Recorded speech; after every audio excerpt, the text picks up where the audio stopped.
Ronaldo, Benzema, Kanté, Milinkovic-Savic, Mendy, Koulibaly, Brozovic. Ce n'est pas une partie du 11 de la saison. Vous le savez certainement si vous avez un petit peu suivi l'actualité footballistique ces dernières semaines. Voici une liste non exhaustive des joueurs qui ont décidé de quitter l'Europe pour rejoindre la Saudi Pro League. Et si on inclut à ça les rumeurs qui envoient de nombreux autres très bons joueurs, incluant même l'un des tout meilleurs joueurs du monde, Kylian Mbappé, dans le championnat d'Arabie Saoudite, eh bien on se rend vraiment compte de l'ampleur de l'Arabie Saoudite mania qui est en train de toucher le football mondial et plus particulièrement le football européen depuis quelques semaines, quelques mois même. Alors comment expliquer cet exode sans précédent hors de l'Europe, un exode qui est en train littéralement de dépouiller les championnats européens de leurs meilleurs joueurs? C'est ce qu'on va essayer d'expliquer dans cette vidéo. On démarre juste après ça.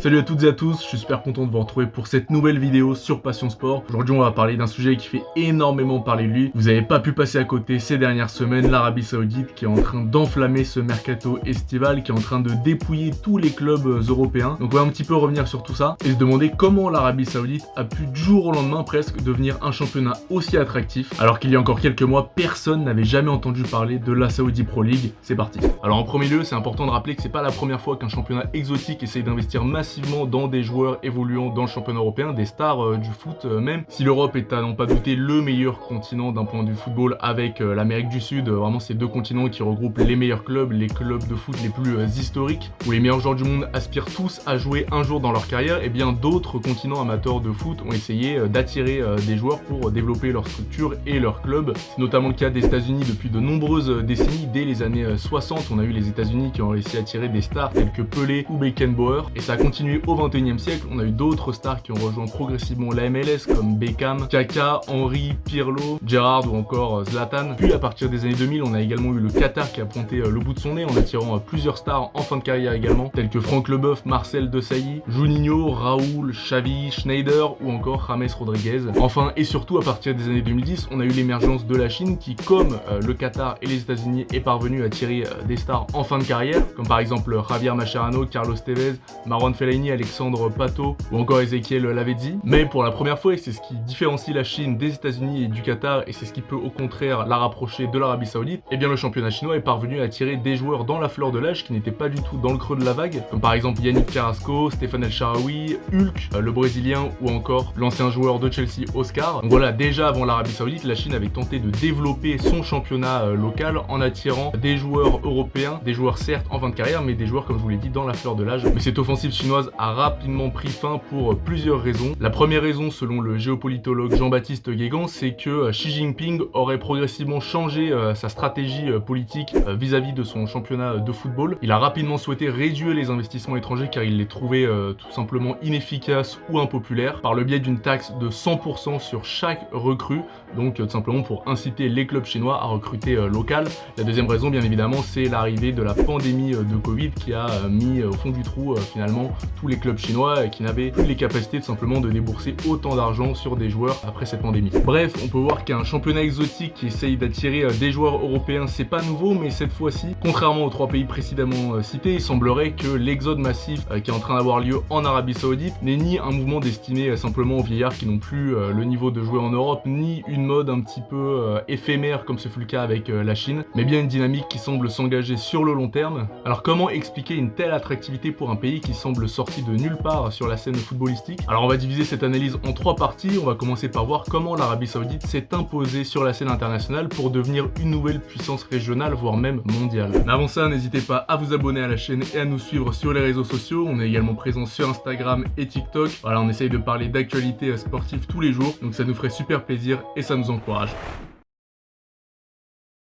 Du coup, si vous n'êtes pas trop rincé en géographie, vous savez certainement que l'Arabie Saoudite c'est un pays du Golfe et c'est même en superficie le plus gros pays du Golfe. Et comme les autres pays de cette région, c'est une nation qui s'est énormément développée, tout comme les Émirats Arabes Unis ou encore le Qatar, notamment grâce à ses ressources énergétiques très importantes et notamment ses ressources en énergie fossile, plus particulièrement en pétrole. Car en effet, l'Arabie Saoudite c'est tout simplement le deuxième plus gros exportateur de pétrole au monde derrière les États-Unis. Donc voilà, déjà ça pose de très bonnes bases. Ensuite, Saoudite, d'un point de vue diplomatique, l'Arabie Saoudite, c'est un pays qui a pris un virage très serré ces derniers mois pour s'imposer sur la scène internationale comme une nouvelle place forte de notre planète, tout simplement. C'est un pays qui était historiquement sous la tutelle des États-Unis, mais depuis quelques mois, le prince héritier Mohammed Ben Salman, donc qui est la figure dirigeante la plus influente du pays, eh bien essaye de s'émanciper un petit peu de cette influence américaine pour faire tout simplement un petit peu ce qu'il veut sur la scène diplomatique et même développer des relations avec des pays qui sont historiquement des ennemis ou qui sont pas forcément très copains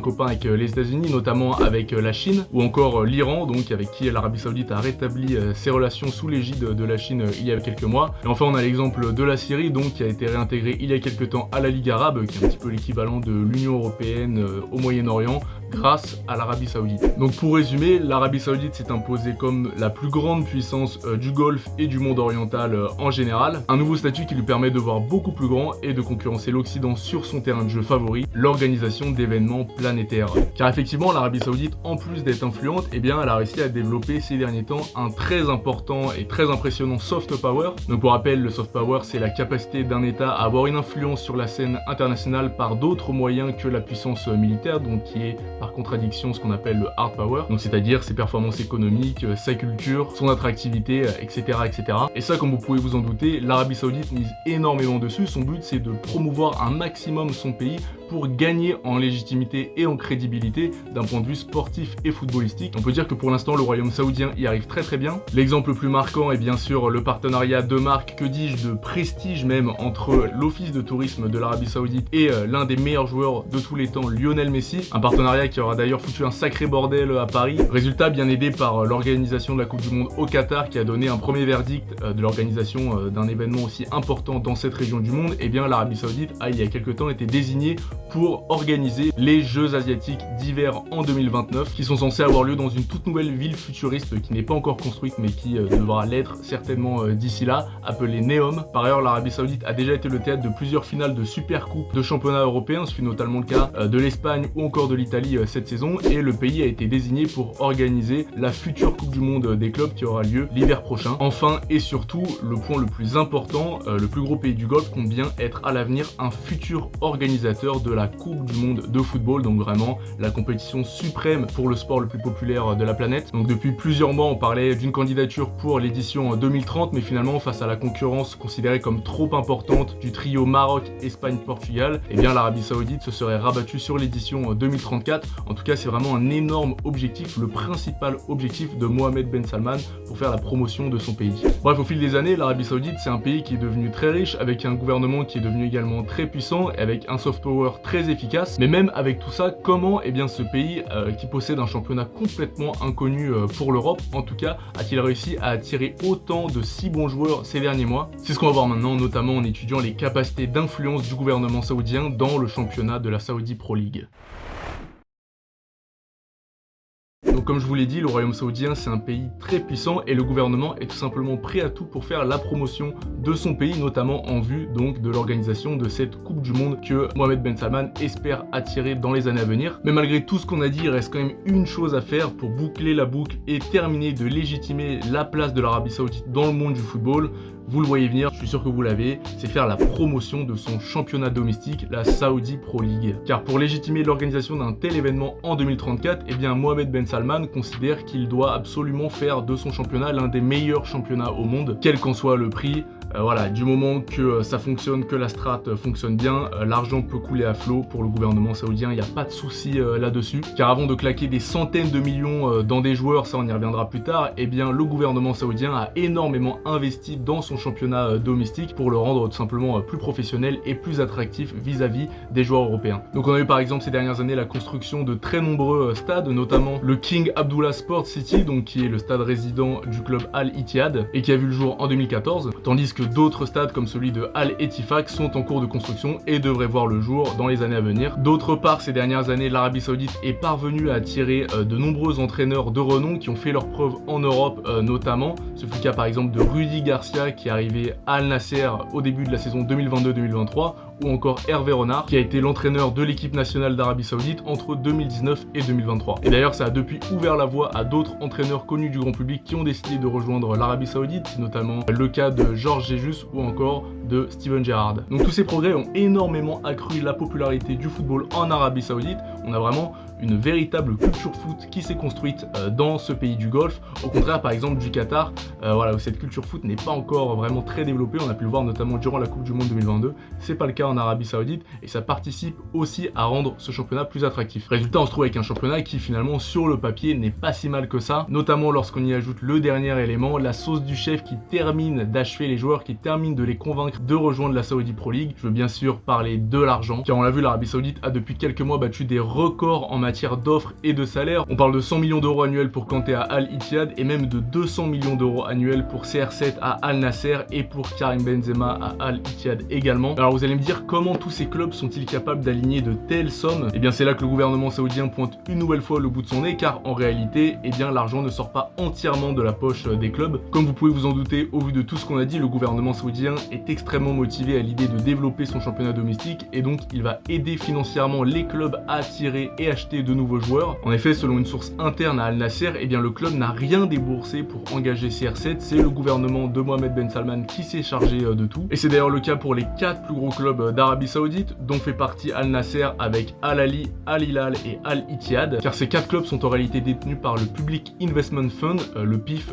plus simplement, qui détient également Newcastle et qui est tout simplement le plus gros organe d'investissement du royaume, dépendant du gouvernement saoudien. Alors de fait, ce PIF donc qui est sous le contrôle de MBS, Mohamed Ben Salman, eh bien il intervient de manière très importante dans la direction des clubs, rendant assez peu transparente la manière dont les clubs saoudiens sont gérés. On ne peut donc pas affirmer avec certitude que le gouvernement saoudien prend en compte tout ou partie des salaires de tous les joueurs que les clubs saoudiens recrutent, mais il est fort à parier que MBS y mette un petit peu de sa poche de temps en temps, ou à chaque fois même peut-être pour espérer attirer les stars européennes dans son championnat. Alors maintenant qu'on a dit tout ça, il reste quand même un sérieux sujet à aborder, à savoir comment la Saudi Pro League est-elle parvenue à attirer autant de joueurs dans la fleur de l'âge, autant de joueurs qui n'étaient pas du tout en fin de carrière, et c'est donc cette partie que j'ai appelée l'effet boule de neige.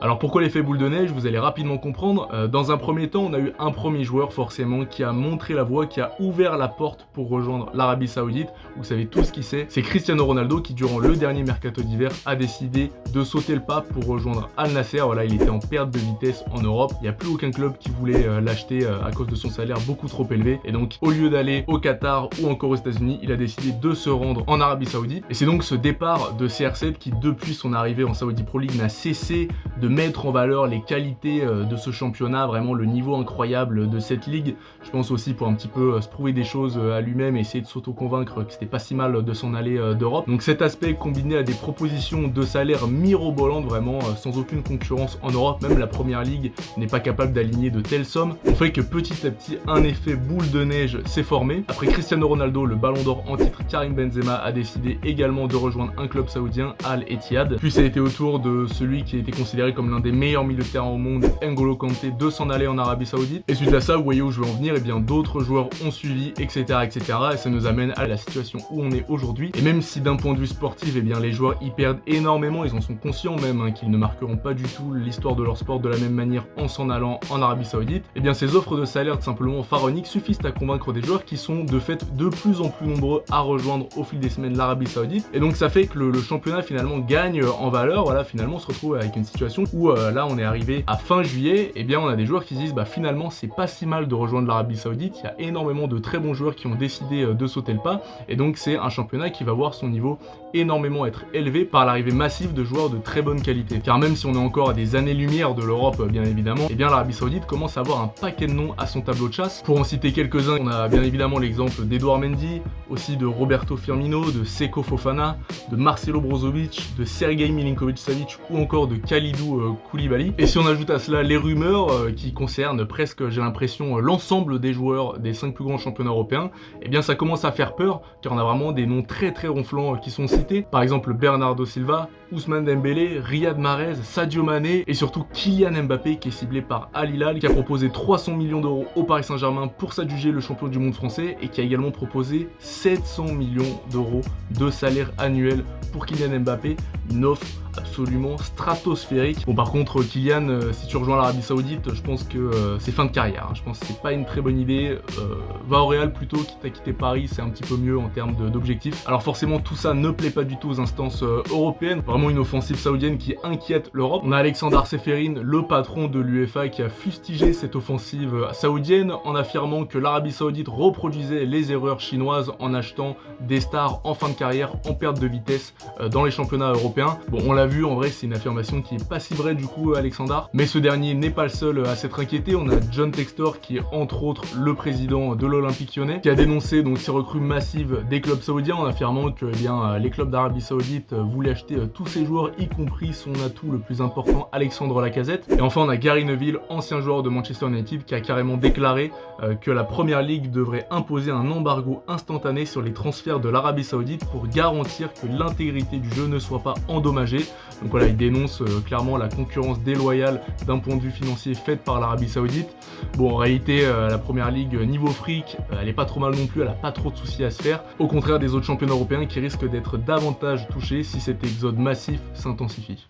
Voilà les amis, c'est à peu près tout ce qu'il y avait à dire sur l'Arabie Saoudite. Voilà, l'émergence de ce nouveau championnat qui attire de plus en plus de joueurs. Alors c'est pas non plus la fin du monde pour les championnats européens, en tout cas pas encore. Voilà, l'Europe reste quand même la destination la plus attractive d'un point de vue footballistique. Les championnats et les clubs européens peuvent encore compter sur leur centre de formation pour toujours faire émerger de nouveaux joueurs. Et malgré l'attractivité grandissante de la Saudi Pro League, eh bien de nombreux joueurs préféreront tout de même rester dans un club européen, tout simplement pour le prestige que représentent les clubs du vieux continent. Pour l'instant, l'UEFA n'a rien annoncé concernant de potentielles lois permettant d'apaiser cette offensive ou de réguler le marché, mais à l'avenir, peut-être, eh bien, l'instance européenne du football aura l'opportunité de fixer par exemple un cap budgétaire comme c'est le cas en Formule 1 ou des plafonds budgétaires placés pour chaque mercato. Affaire à suivre donc. Voilà, la vidéo touche à sa fin, on espère qu'elle vous aura plu. N'hésitez pas à vous abonner donc, à la partager si tel est le cas. D'autres vidéos arrivent bientôt sur Passion Sport, restez à l'affût. Nous on se dit à la prochaine, salut.